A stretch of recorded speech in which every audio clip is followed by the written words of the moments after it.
মাহে রমাদান মাসে একটি রাত আছে হাজার মাসের থেকে, হাজার দিনের থেকে, হাজার রাত্রে থেকে উত্তম একটি রাত, সেটা হচ্ছে ইন্না আনজালনাহু ফি লাইলাতিল কদর ওয়া মা আদরাকা মা লাইলাতুল কদর লাইলাতুল কদরে খায়রুম মিন আলফি শাহর। একবার জোরে সুরে বলেন সুবহানাল্লাহ। সম্মানিত উপস্থিতি, লাইলাতুল কদর রাত্রে মহান আল্লাহ রাব্বুল আলামিন পবিত্র কুরআনুল কারীম নাযিল করেছে। আর আল্লাহ রাসূল সাল্লাল্লাহু আলাইহি ওয়াসাল্লাম বলেছেন, আল্লাহ বলেছেন, যে ব্যক্তি লাইলাতুল কদর রাত্রে ইবাদত করবে ওই ব্যক্তির আমলনামায় মহান আল্লাহ রাব্বুল আলামিন এত নেকি দান করবে, দুনিয়াতে বেঁচে থাকলে 1000 বছর, বেঁচে থাকলে 1000 বছর ইবাদত করলে যত নেকি হবে, এক রাত্রেই লাইলাতুল কদর রাত্রে ইবাদত করলে আল্লাহ রাব্বুল আলামিন এত নেকি ওই ব্যক্তির আমলনামায় দান করে। সুবহানাল্লাহ বলুন। সম্মানিত উপস্থিতি, এইভাবে আল্লাহ রাসূল সাল্লাল্লাহু আলাইহি ওয়াসাল্লাম বলেছেন, একটি ফেরেশতা 1000 বছর পর্যন্ত ইবাদত করে যত নেকি কামাই করবে, আর এই যে ব্যক্তি লাইলাতুল কদর রাত্রে ইবাদত করবে, একটি ফেরেশতা 1000 বছর পর্যন্ত ইবাদত করে যত নেকি কামাই করবে, আর এই যে ব্যক্তি লাইলাতুল কদর রাত্রে ইবাদত করবে, আল্লাহ রাব্বুল আলামিন ওই ব্যক্তির উপরে 1000 বছরের নেকি আল্লাহ রাব্বুল আলামিন দান করবে। সম্মানিত উপস্থিতি, লাইলাতুল কদর রাত কোন দিন? লাইলাতুল কদর রাত হচ্ছে ওই দিন মাহে রমাদান মাসে। কোন সময়? বেজুর রাত্রে, যেমন 21, 23, 25, 27, 29 এর ভিতরে লাইলাতুল কদর রাত হইতে পারে। সম্মানিত উপস্থিতি, আল্লাহ রাব্বুল আলামিন যেন কুরআনুল কারীম নাযিল করেছে, এবং কি আজকে যেন যোহরের সালাত আদায় করতে হবে, কি বলে আসরের সালাত আদায় করতে হবে, এগুলা সবই আল্লাহর আদেশ। কোন সময় আসরের সালাত আদায় করতে হবে এটাও আল্লাহর আদেশ। আল্লাহ রাব্বুল আলামিন বলেছেন, ফরজ হওয়ার সাথে সাথে, কি বলে, নামাজের ওয়াক্ত হওয়ার সাথে সাথে তোমরা সালাত আদায় করো, ওয়াক্ত হওয়ার সাথে সাথে সালাত আদায় করা, এটি আমি আল্লাহ রাব্বুল আলামিন ফরজ করে দিয়েছি। সম্মানিত উপস্থিতি, আল্লাহ এই কথা বলতে পারতো, কিংবা আল্লাহ রাসূল সাল্লাল্লাহু আলাইহি ওয়াসাল্লাম এই কথা বলতে পারতো, 21 রাত্রে লাইলাতুল কদর রাত হবে, কি বলে 23 রাত্রে লাইলাতুল কদর রাত হবে, কে বলে 25 রাত্রে লাইলাতুল কদর রাত হবে, কে বলে 27 রাত্রে লাইলাতুল কদর রাত হবে, কি বলে 29 রাত্রে লাইলাতুল কদর রাত হবে। আল্লাহ এক কথায় বলতে পারতো 21 রাত্রে লাইলাতুল কদর রাত হবে, তোমরা 21 রাত্রে বেজুর রাত্রে তোমরা আমি আল্লাহর ইবাদত করো, এই কথা আল্লাহ বলতে পারতো, কিন্তু আল্লাহ বলেনি। কেন? এই জন্য আল্লাহ বলেনি, বান্দা এই বেজুর রাত্রে আমি আল্লাহর ইবাদত করবে, এই বেজুর রাত্রে বান্দা আমার লাইলাতুল কদর রাত খুঁজবে, এই বেজুর রাত্রে বান্দা আমার কান্নাকাটি করবে। আমি এই জন্য আমি লাইলাতুল কদর রাত কোন সময় হবে, কোন রাত্র হবে, কোন দিন হবে, আমি আল্লাহ রাব্বুল আলামিন উল্লেখ করি নাই। তবে আল্লাহ রাসূল সাল্লাল্লাহু আলাইহি ওয়াসাল্লাম লাইলাতুল কদর রাত্রের কিছু নমুনা বলছেন। আমি তো এদিকে কথা বলছি, আপনারা ওদিকে তাকায় থাকেন কেন?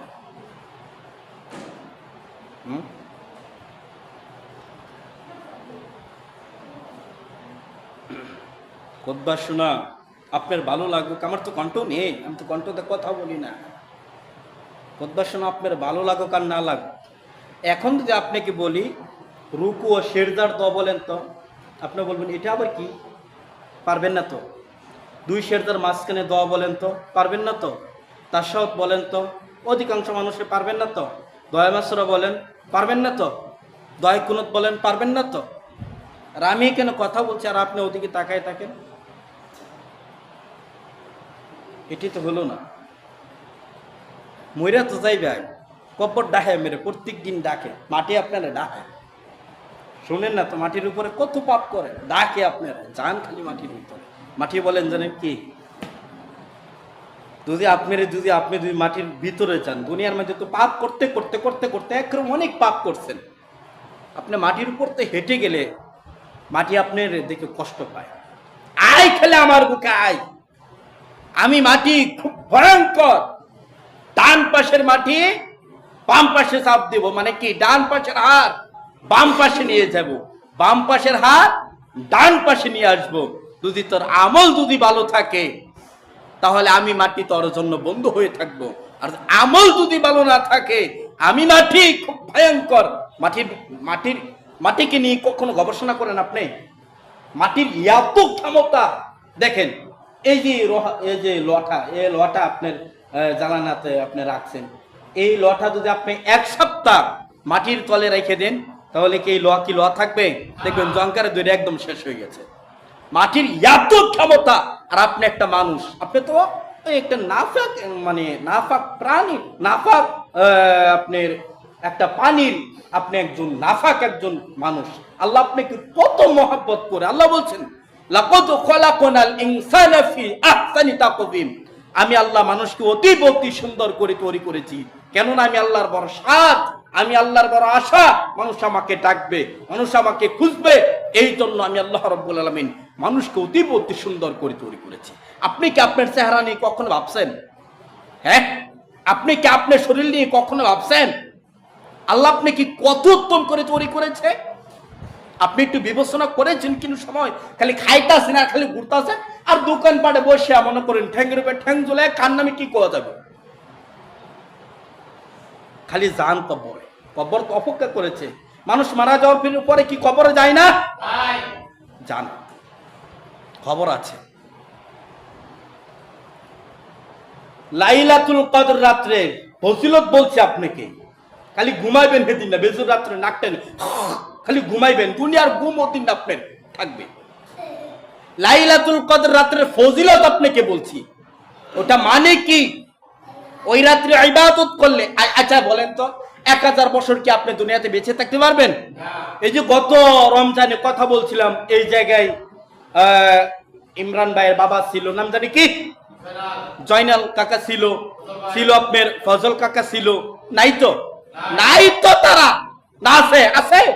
তারা নাই, কই গেছে? তারা কই গেছে? মাটির তলে গেছে। আপনি যে আগামী মাহে রমাদান মাস পাবেন, এটার কি গ্যারান্টি আছে? আপনি বলতে পারবেন না? তাহলে এই গ্যারান্টি আপনার নেই, তাহলে আপনি কেন পাপ করবেন? কেন খুতবা আপনি লক্ষ্য করে শুনবেন না? কেন বেজুর রাত্রে আপনি ইবাদত করবেন না? বেজুর রাত্রে বেশি সালাত আদায় করবেন। যেমন 8 রাকাতি সালাত আদায় করেন। আপনারা কি ইবাদত করুন, আমি এভাবে বলছি, আপনারা কি ইবাদত করুন। অন্য মাসে, অন্য সমাজে, অন্য এলাকায়, অন্য জেলায়, আমি বাস্তবে একটি ঘটনা বলি। এই যে আপনাদের নরসিংদী, আপনাদের গাজীপুরের পাশে জেলা, নরসিংদী জেলা, একসাথে জেলা, এর এক মসজিদে, আপনার প্রত্যেকটা মসজিদে, আমি যেই মসজিদে থাকতাম ওই মসজিদে আপনার মহিলারা বাচ্চাদেরকে নিয়ে আসতো, কি বলে, বেজুর রাত্রে বাচ্চাদেরকে মসজিদে নিয়ে আসতো, খেতা বালিশ একেবারে মানে মসজিদে নিয়ে আসতো, বাচ্চাদেরকে শোয়াই দিত, আর মহিলারা সারা রাত ইবাদত করতো। আর রাত 3টার সময় বাড়িতে গিয়ে খালি খাবার খাইতো, ফজরের সালাত আদায় করবে, 12টা পর্যন্ত ঘুমাবে। তারা করে বেজুর রাত্রে ইবাদত। আরে তাদের কারণে আপনারা সুস্থ আছেন, আরে তাদের কারণে আপনারা বেঁচে আছেন। শুকরিয়া আদায় করুন, আলহামদুলিল্লাহ বলুন। আপনার মতো অনেক মানুষ, আপনি তো একটা ঘুমান, আপনার মতো অনেক মানুষ রাত্রে কান্নাকাটি করে, অনেক মানুষ, হাজার মানুষ আপনার মতো কান্নাকাটি করে, আর আপনি খালি ঘুমান। আপনি মনে করেন এটা আমার জীবন শেষ, আর কিছু হবে না। না, যেই জীবনের শুরু আছে শেষ নাই। কবর নিয়ে একটু চিন্তা করবেন, মাটি নিয়ে একটু চিন্তা করবেন। আল্লাহর কোরআন এখানে যদি বলি পণ্ডপাড়া থেকে একজন একটু দেখে দেখে তেলাওয়াত করেন তো। আচ্ছা, পণ্ডপাড়া বাদ দিলাম, সূরা বাকারার প্রথম আয়াতটা একটু তেলাওয়াত করেন তো দেখে। পারবেন না তো আপনি? আপনি পারবেন না তো? আপনি কেন দুনিয়াতে আসলেন? কেন আল্লাহ আপনাকে দুনিয়াতে পাঠাইলো? এই যে যেন আল্লাহর মহা কুরআনুল কারীম আল্লাহ রাব্বুল আলামিন আপনাকে দিয়েছে, হ্যাঁ, একটু কুরআনুল কারীমকে নিয়ে একটু ভাবছেন আপনি?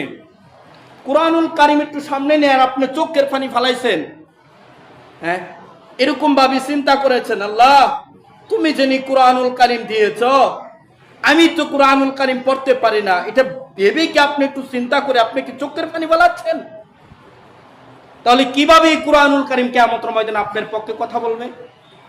খালি কি বলে একটু তেলাওয়াত করা, এইভাবে সুমু দেওয়া তো জায়েজ নয়। এটার কুরআনুল কারীমকে সম্মান বলেনি তো। কুরআনুল কারীমকে সম্মান বলে এইভাবে একটু গুছায় তেলাওয়াত করতে হবে। অনেকজনে বাংলা কুরআনুল কারীম তেলাওয়াত করেন, লাভ নাই, একটু নাও, লাভ নাই। বাংলা তেলাওয়াত করলে নেকি হবে না, ইংরেজি তেলাওয়াত করলে নেকি হবে না। আল্লাহ আরবিতে কুরআনুল কারীম নাযিল করেছে, আরবিতে আপনার তেলাওয়াত করতে হবে। সুবহানাল্লাহ বলুন। এক একটা অক্ষরে আপনার আমলনামায় 10টা করে নেকি হবে, এমনি তো হবে না। তেলাওয়াত করতে হবে, দেখতে হবে কুরআনুল কারীম গুছায়া। আচ্ছা, আপনি যে সূরাকে আপনি পারেন, যে সূরা আপনি পারেন, ওই সূরাকে আপনি কেমন করে ভালোবাসেন? কেমন করে ভালোবাসেন? মন, জীবন, জান, প্রাণ দেহিরা ওই সূরাকে ভালোবাসতে হবে। তাহলে এই সূরাটাই কিয়ামতের ময়দানে আপনার জন্য যথেষ্ট হবে। সুবহানাল্লাহ বলুন। আপনি সূরা ইখলাসকে ভালোবাসেন, সূরা নাসকে ভালোবাসেন, আপনি সূরা নাসই পারেন আর অন্য সূরা পারেন না, আপনি সূরা নাসটাকে ভালোবাসেন। কেমনে ভালোবাসবেন? শুধু নামাজের ভিতরে দাঁড়িয়ে সালাত আদায় করলে সূরা নাসের মাধ্যমে তাহলে ভালোবাসা হয়নি। সব সময় আপনি তেলাওয়াত করবেন আর ভাববেন, আমি তো অন্য সূরা পারি না, আল্লাহ তুমি 114টা সূরা দিয়েছো, আমি তো পাই না, আমি সূরা নাসই পারি। আল্লাহ আমি সূরা নাসটারে মহব্বত করিয়া আমি তেলাওয়াত করি। আল্লাহ তুমি সূরা নাসের মাধ্যমে আল্লাহ তুমি আমাকে ক্ষমা করে দিও। আল্লাহ সূরা নাসের মাধ্যমে তুমি আমাকে জান্নাত দান করো। আল্লাহ সূরা নাসের মাধ্যমে কিয়ামতের ময়দানে তুমি আমাকে ক্ষমা করে দিও। এরকম ভাবছেন আপনি কখনোই? বা একটু একটু আপনি চিন্তা করুন। আল্লাহ আমাদেরকে বুঝার তৌফিক দেন, আমিন। তাহলে সামনে আসতেছে বেজর রাত, লাইলাতুল কদর রাত। আজকে তারাবি কয়টা হলো? 17টা, আর বেশি দিন নাই তো। তাহলে বেজর রাত্রে বেশি বেশি করে আপনি কান্নাকাটি করবেন। আপনি কিছু পারেন না, এটা আমি মানলাম, তো বেজর রাত্রে আপনি সম্মান করেন। আচ্ছা, কিছু নমুনা বলছি বেজর রাত্রের। আল্লাহ রাসূল সাল্লাল্লাহু আলাইহি ওয়াসাল্লাম বলেছেন, যেদিন লাইলাতুল কদর রাত হবে সেদিন তোমরা বুঝতে পারবা। কিভাবে?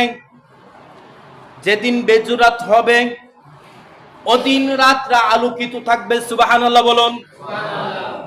এবং কি বাতাস থাকবে, হালকা হালকা বাতাস। আপনি ওই বাতাসের ছুটে আপনার শরীরে এত ঠান্ডাও লাগবে না, এত গরমও লাগবে না, ওই বাতাস আপনার শরীরে লাগবে। 2 নাম্বার, হালকা হালকা বৃষ্টি হবে, হালকা হালকা বৃষ্টি হবে। আবার এমন বৃষ্টি হবে না বৃষ্টি পড়ার কারণে আপনি ভিজে গেলেন, এমন বৃষ্টি হবে না, হালকা হালকা বৃষ্টি হবে। এরকম আল্লাহ রাসূল সাল্লাল্লাহু আলাইহি ওয়াসাল্লাম বেজর রাত্রের কিছু নমুনা বলছেন, আরো অনেক আছে, কিন্তু মেনডে আপনাদের মাঝে বলে দিলাম। সম্মানিত উপস্থিতি, বেজর রাত্রে যেন আমরা কান্নাকাটির মাধ্যমে আল্লাহকে সন্তুষ্ট করতে পারি, আল্লাহ আমাদেরকে তৌফিক দান করুন, আল্লাহুম্মা আমিন। বেজর রাত্রে কোরআন তেলাওয়াত করবেন, সারজাই পড়ে যাবেন। আপনার সালাত আদায় করবার তো শক্তি নাই, দোয়া করবার মতো আপনার শক্তি নাই। আল্লাহ রাসূল সাল্লাল্লাহু আলাইহি ওয়াসাল্লামের দিকে তাকান। আল্লাহ রাসূল সাল্লাল্লাহু আলাইহি ওয়াসাল্লাম ডাইরেক্ট সারজাই পড়ে যাইতেন। সেজদায় পড়ে গিয়ে আল্লাহ রাসূল সাল্লাল্লাহু আলাইহি ওয়াসাল্লাম কান্নাকাটি করতেন। আল্লাহ রাব্বুল আলামিন বলছেন, আল্লাহ রাসূল সাল্লাল্লাহু আলাইহি ওয়াসাল্লাম বলেছেন, আল্লাহ রাব্বুল আলামিন ওই বান্দার প্রতি অত্যন্ত খুশি হয়। কোন বান্দার প্রতি? বান্দা যখন আমাকে সেজদা দেয়, বান্দা যখন আমার পায়ে সেজদা দেয়, তখন আমি আল্লাহ রাব্বুল আলামিন ওই বান্দার প্রতি অত্যন্ত খুশি হই। সম্মানিত উপস্থিতি, আপনি সালাত আদায় করবার মতো আপনার শক্তি নেই।